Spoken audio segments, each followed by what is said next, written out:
Hey there, Horse Center fans. Matt and I are back with another edition of Horse Center. Matt, what are we talking about today? Hey, Brian, why don't we give the folks a lot of information about the Pegasus World Cup since the field is almost complete? Sounds good, Matt. We have morning line odds. We have pace projection.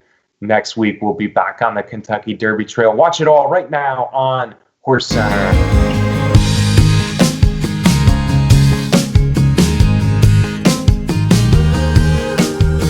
Welcome to another edition of Horse Center, everyone. I am Brian Zipsy, and as always, I have the fantastic pleasure of being joined by my co-host to the East Coast. That's Matt Shipman. How are you today, Matt? I'm good, Brian. I'm ready for a mid-January Horse Center. Mid-January Horse Center, Matt. It just got cold here in Kentucky after some spring-like weather. So, yeah, we are mid-January for sure. Hey, but Matt, you know what that means? We have a January, which quickly becoming in thoroughbred horse racing, a January classic to look forward to. And folks, that's what we're going to focus on today. It's the Pegasus World Cup. Matt, we now have a pretty good idea of what this field of 12 for the 9-furlong, $9 million Pegasus World Cup at Gulfstream Park is going to look like. Yeah, we sure do. We got 12 in there, and I guess the only one that's a little bit iffy is McKinsey. Yeah, Matt, and I think McKinsey really is an important cog in this race. The race changes a little bit if he's in or if he's out. Hopefully he'll be in, so this Pegasus World Cup is an even more interesting race. Hey, Matt, let's start with the morning line. We're going to name the same horse as the favorite here. I did some odds that you agreed upon pretty well. So let's start with the favorite, the Breeders' Cup Classic winner, and the horse that we certainly expect to be named the older dirt male champion, Accelerate. Yeah, we like Accelerate. I think we've got him at 9-5 on the morning line. No reason that Accelerate shouldn't be the favorite in here. And I guess maybe the race for Horse of the Year is going to turn out to be a little bit closer than people expected. Well, we'll see. Both of us think Accelerate is deserving, as is Justify. It's there's no wrong choice there. I still think Justify will win the award, although I wouldn't mind at all seeing Accelerate for what he did over the entire calendar year. Matt, 6 of 7, just missed in that Oaklawn handicap we've talked about before. And Matt, he's a deserving favorite. He's won at 9. He's won more big races at 10, but he's certainly done well at 9 furlongs in the past. And Matt, as much as we've talked about how he really jumped up as a 5-year-old, he'll be 6 when we race the Pegasus. He's just turned 6. But as much as we talked about how good he got last year as compared to previous years, he ran some big races previously, including the Dirt Mile as a 3-year-old when he was right with Gunrunner, just missed second. And then as a 4-year-old, he really ran away from a good field in the San Diego handicap. So, maybe this Accelerate becoming a champion at 5 didn't come completely out of nowhere. Yeah, certainly, Brian. And this is a very good field in the Pegasus for sure. 8 of the 12 horses in there, Brian, are millionaires. 9 out of the 12 are graded stakes winners. This is a good bunch they've got in here, but Brian, the more that I think about the race, I just ask myself, are there any good reasons that Accelerate might lose the race? And it's hard for me to come up with too much in that category. I think Accelerate really deserves to be a very solid favorite. Yeah, he's the favorite. We have him at 9-5. I think there are some good reasons for him to lose this race. Maybe Gulfstream Park, first time down there. But there's a lot of good horses, especially if McKinsey is part of this cast. Let's move down the morning line, Matt, and I'm going to talk to you about a rubber match because City of Light is our second choice on the morning line here. 7-2, Matt. I think he'll get a lot of play. I think he'll be the second choice, whether McKinsey's in the race or not. And it's a rubber match because he did beat Accelerate. Their first meeting, Matt, came at Oaklawn Park, 9 furlongs, just like the Pegasus. Then they met again soon after in the Gold Cup out at Santa Anita. That was 10 furlongs. And Accelerate kind of had his way with City of Light, putting him away pretty easily that time at 10 furlongs. And City of Light faded to third. So this does set up a rubber match between two horses coming off Breeders' Cup wins. City of Light, a legitimate second choice. For sure. And I think if you asked people who they thought was the most likely horse that could beat Accelerate in here, I think the first horse most people would say is City of Light. City of Light, yeah. And City of Light has a little bit more speed generally than Accelerate. We should note, Matt, that Accelerate was a little farther off the pace than usual in the Breeders' Cup Classic. And part of that, probably a big part of that's because of where he came from early out of the 14 hole. Matt, let's look down this morning line. Third choice, he was bet in the Breeders' Cup Classic. He really didn't run. But if McKenzie is in this race, and I kind of expect that he will be in this race, consider how well he's doing right now for trainer Bob Baffert, coming off that big win in the Malibu. This would set up the last two Malibu winners as well, City of Light and McKenzie. We have McKenzie as a clear third choice at 9-2. Yeah, McKenzie is always popular. He's Bob Baffert, and for good reason. That Malibu was visually so impressive in there.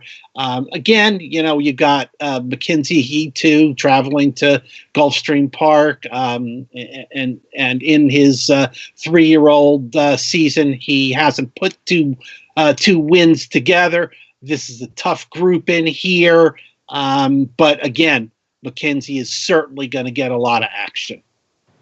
Yeah, and there's a lot of reasons to like McKenzie, Matt. The Breeders' Cup Classic was the second race off a pretty long layoff. He was the pretty inexperienced 3-year-old running in that really tough mile and a quarter race. So the fact that he came back so well in that Malibu a few weeks ago and now gets 9 furlongs, again, another horse who hasn't raced at Gulfstream Park yet. If you like McKenzie before the Breeders' Cup Classic, I think that Malibu makes you think, okay, I can draw a line through the Classic, and this horse, the son of Street Sense for trainer Bob Baffert, should be given a real chance in the Pegasus. Now in the fourth spot, we finally get to a Southern Florida horse, Matt, a local, if you will. My friend Antonio Sano trains Gunavera, and Gunavera was a really good performing long shot in the Breeders' Cup Classic, rallying up nicely for second. They went much farther. He even might have won the race, Matt. Gunavera likes Gulfstream Park.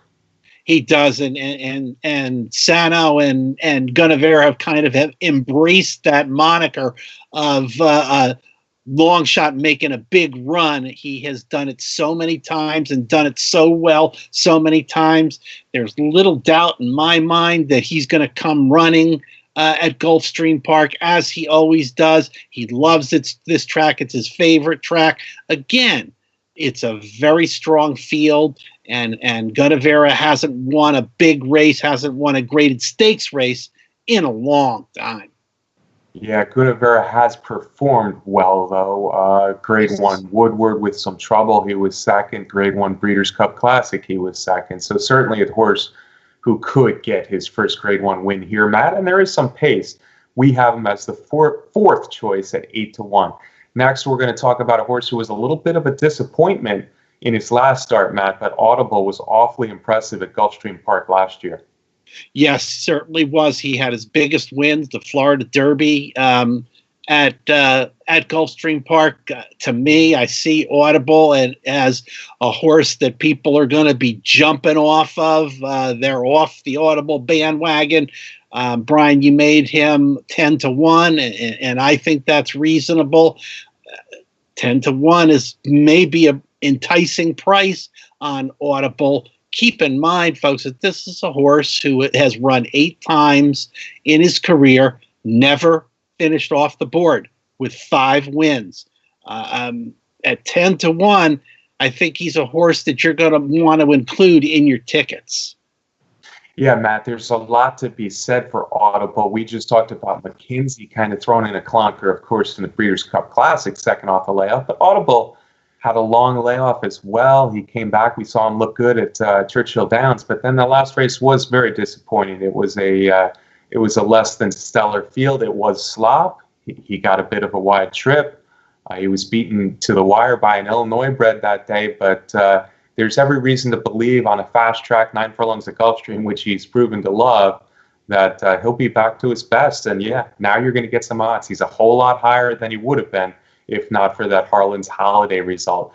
All right, Matt, next we're going to get down into kind of the middle tier here of the Pegasus. I've got Pattern Recognition as the first horse listed on my 15-1. And he's a horse who's coming in good form for Chad Brown off of a couple nice 1 mile wins up in New York.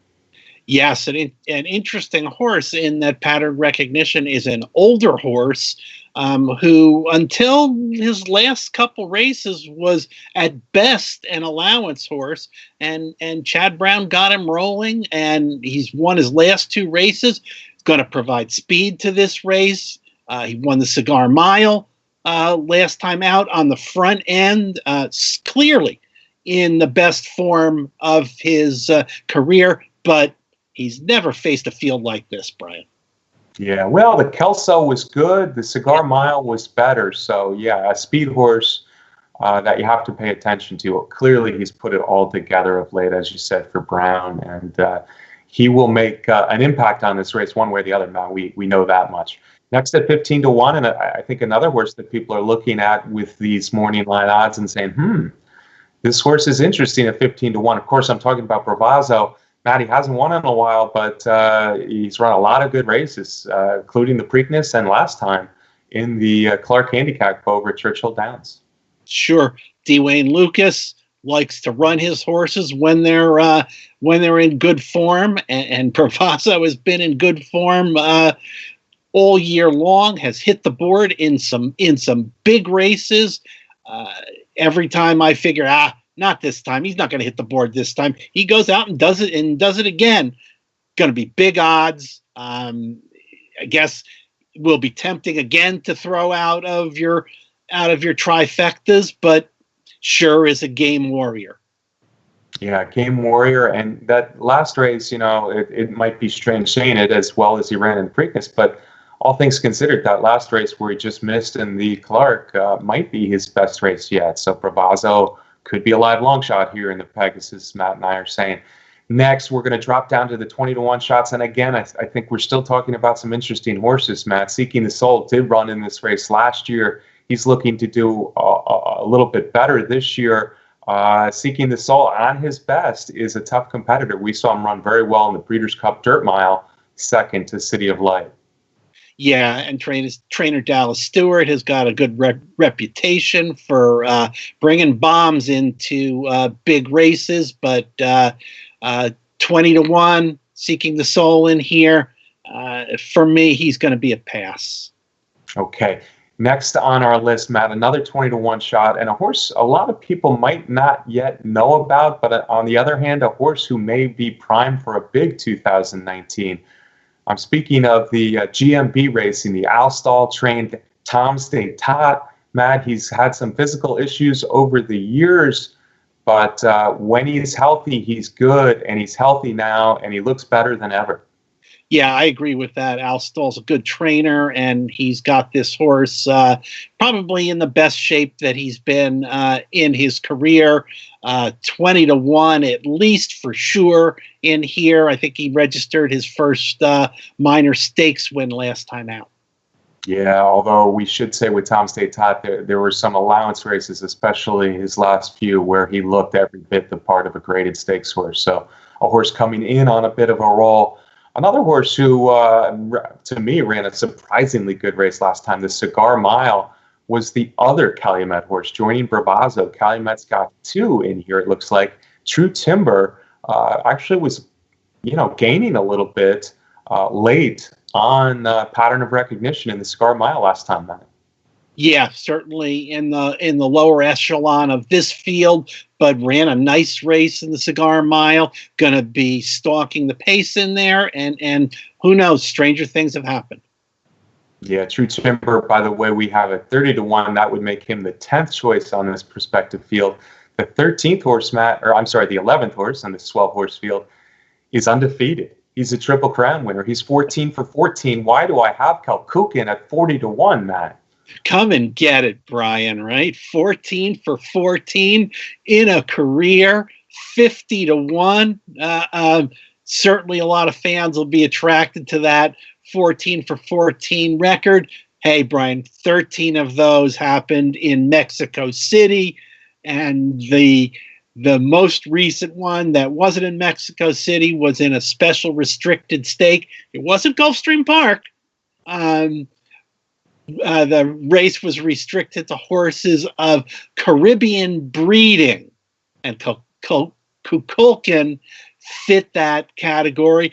And on top of it, Brian, you get one of the greatest jockeys in the world up on the horse in Frankie Dettori.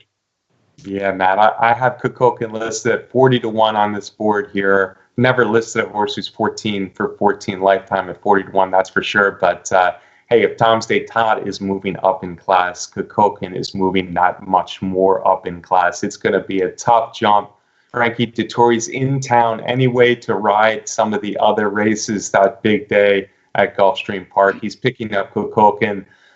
I'm gonna say it's not likely he goes 15 for 15, Matt, but that's just me. And finally, hey, the 12th horse on the list at 50-1, something awesome, Matt. He won the Charlestown Classic last year. He hasn't done much since, though. He sure has, and this is the obligatory Stronach stable horse in the Pegasus. Of course, Stronach owns Gulfstream Park, et cetera, et cetera. This one's based up at Laurel, which is another Stronach racing track. Hey, you know, he's won a couple of graded stakes in his career. As you said, Charlestown Classic last time. He's millionaire, but again, this is a tough spot. Tough spot indeed, although he does have at least a decent prep coming in off a layoff. So, hey, he deserves a shot, and he deserves a shot to rally, Matt. And speaking of rally, I wanted to do this this preview show. I want to talk about the pace projection because I think that's important when you start to really handicap the race and think about how you're going to bet it. Now you got some idea of the odds. Again, we're hoping McKinsey's in. He's not a sure thing. It looks like the other 11 are pretty definite right now. So Matt and I were talking about how this race is going to be run, Matt. And I think there's two horses likely to be out there on the lead. And one of them is one of the favorites. Yeah, Brian, it definitely is not a race that is loaded with front end type of horses and not loaded with speedballs that might go out there and set a blistering pace. I think the pace we're looking at here and the horses that are going to be on the front end are strategic pace setters, and one of them I think is going to be City of Light, although City of Light in his career has not always gone out to the lead, but I think his best chance of winning here, considering that the race is not loaded with other speed horses, is to go to the lead and see how far he can take it.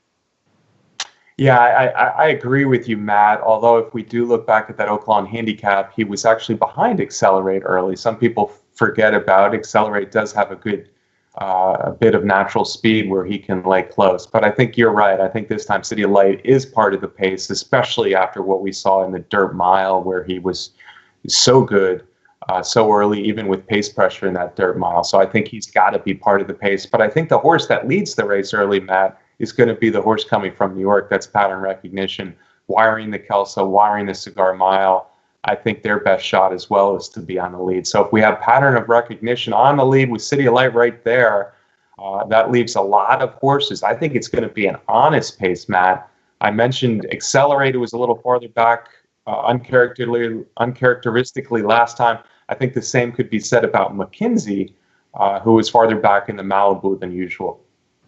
Yeah, Brian, and I think as you described that pace on the front end, I think unless Accelerate for some reason draws the 12 hole out there, I assume that Accelerate is going to be closer to those two in here. I think that City of Light is most likely to carry that pace farther than Pattern of Recognition in there. So I think Accelerate is going to have his eyes, and Joel Rosario, they're going to have their eyes on City of Light. Absolutely. And I think we can expect McKinsey, despite the Malibu, to be one of those horses that's not far off the lead, Matt. The other horses I think that should be chasing early. And that's why I do think it's going to be at least an honest pace in here with two good speed horses. And then we've got about 4 or 5 horses that want to stay relatively close. Accelerate, McKenzie, we mentioned. I think True Timber, having run all those sprints and never being really too far off the pace. True Timber is another horse that makes a lot of sense to be close early. And looking at his form, you never know with Tom State Todd because he's moving up in class quite a bit. But I think Tom State Todd is another one that we could see at least in the first half of the race early, Matt. Now we're talking about horses that are going to come from just a little bit off the pace. And there's some interesting ones in here. Let's call them the middle group. And I think that includes, I'm going to list a few here, Audible and Bravazzo for sure. So both horses that want to make that kind of big move on the turn and two horses that could do it. Yeah, I agree with that. Audible is not going to get too far behind, and the same for Bravazzo. Yeah, not too far behind, but definitely probably not with the early leaders as we see it. And then we're going to go back a little bit to horses that we expect to be a little farther off the pace.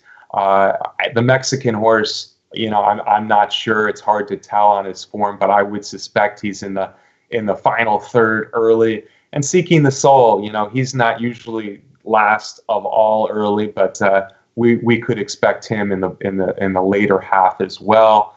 But the other two, I think, are going to be near the back of the pack, and that's something awesome. And then, of course, Gunavera, and Gunavera might depend on what this early pace looks like. Yeah, and Gunavera is going to be farther back because that's the style that he is used to. Some of the other ones that we mentioned, like a Colkin and Something Awesome, horses like that are going to be farther in the back just because of the difference in class. Yeah, that's true. Something Awesome usually is farther back, but the class will play a part in that as well. Gunavera might be last early, Matt, but I think if he gets the pace, like you said, he's going to come running. So, folks, that's our morning line odds for this Pegasus. It looks like a really nice field. Say what you will about the older horses in American dirt racing. We've got most of them here running on January 26th at Gulfstream Park. So a most interesting race for this $9 million affair. Accelerates the favorite. We see him stalking. City of Light, the second choice, should be part of the pace. McKinsey, third choice. We hope he's in the race. Bob Baffert, we're still waiting for that final decision there, but I think he would be in that bunch with Accelerate stalking early. Should be a fun race, eh, Matt? Yeah, I agree, Brian. All right. Hey, folks, we want to thank our sponsor. They're the best contest site out there. Their name is Derby Wars, so thank you to them. Also, a reminder, I do this every week. Please do subscribe to our YouTube channel right here on Horse Racing Nation if you haven't done it already. And Matt, we have looks like we're waiting on Pain Is My Game to get completely healthy, but our venture, Derby Day Racing, is getting ramped up and excited for Sooner Schooner's second race. Matt, when is that going to be? I think, Brian, a week from today at Fairgrounds on the turf for Sooner Schooner. Maiden special weight on the grass at Fairgrounds. Trainer Buff Bradley. Go Sooner Schooner. Matt, can I get a parting shot from you on this Pegasus preview show? Absolutely. We'll be talking more about the Pegasus as we get closer to the end of the month. And on next week's show, we'll be back on the Derby Trail also talking about LeCompte, which, speaking of Fairgrounds, is starting up their Derby Trail. And as always, I want to thank our producer, Brett Workman, for putting together the show. Outstanding work by our producer and friend, Brett Workman. Thank you, Brett. Thank you, folks, all of you folks watching. We appreciate you viewing in every week to our little HorseCenter here. And hey, Matt, besides the LeCompte, we're going to be talking our Kentucky Derby top 10s next week. So get ready for that. A little teaser, if you will, here at the end of the show. One more thing we want to say as we leave. Well, not say. We want to hear the voice of Frank Miramati out in Santa Anita to trail off with the win by Gunmetal Gray. A little bit of a surprise, even though he was the second choice, rolling from way back to win the Sham. See you next week, folks. They're in the gate. And they're off. Coliseum was off last. Gray Magician, Savagery is hustled hard. The pace appears fast immediately.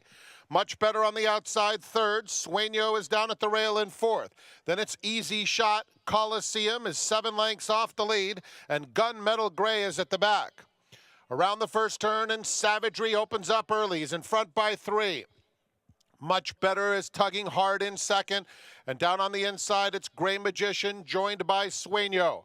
Then Coliseum. Moving up on the outside, he's under a tight hold as well. 3.5 lengths off the lead. Easy Shot is just inside of him. And Gunmetal Gray is comfortable at the back. It's Savagery heading to the half-mile pole in the Sham Stakes with a 2-length lead. Much Better is in second. Sueño, Gray Magician inside of him. Then Easy Shot and Coliseum will be caught wide, but Coliseum is only 3.5 or so off the lead. He's still second to last. Gunmetal Gray has trailed throughout. Much Better makes a move at the 3/8 pole, putting the pressure on Savagery as they start to sprint. It's Much Better taking the lead. Savagery is fully extended, not responding. Gray Magician, Sueño, Coliseum still has a lot of work to do. He's on the far outside. Gunmetal Gray is starting to roll, has 8 to make up. Top of the stretch, and Much Better is the leader. Gunmetal Gray with an eye-catching rally on the extreme outside. Sueño, Coliseum still 5 off the lead. A 16th to run, and it's Much Better clinging to a narrow lead. Sueño, Gunmetal Gray flying on the outside, and Gunmetal Gray, an eye-catching rally to win the Sham. Sueño was